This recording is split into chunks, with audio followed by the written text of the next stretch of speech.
Hi guys, so just want to let you know that the Tonic Studios vault sale has opened. If you're familiar with it, they do it every year and they just add a lot of the previous items that you might have missed out on. So I'll have links in the description box. Those will be affiliate links, which means I'll make a small commission to purchase items to those links.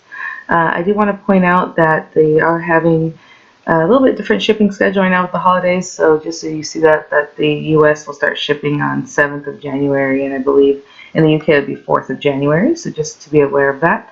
But let's check out what they have. They do have some really great pricing, and generally they add new items every day on the site. Is what they did in the past. I don't know if that's what they'll be doing right now.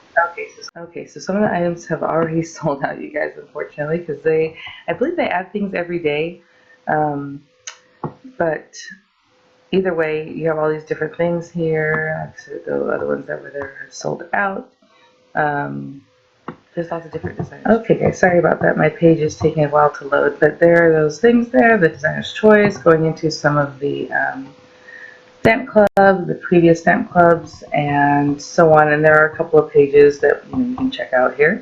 And just know that the UK site has some different items too. And you can always shop the UK site even if you live in the US. But I'll have links for both of them in the description box. So thanks for watching, guys. And I do have some items in from Tonic, so I'll have a haul video for you guys later, maybe today or tomorrow, but we can talk more about the vault sale then. So thanks for watching, guys. I'll have the links in the description box, and I'll see you guys at the next one. Bye now.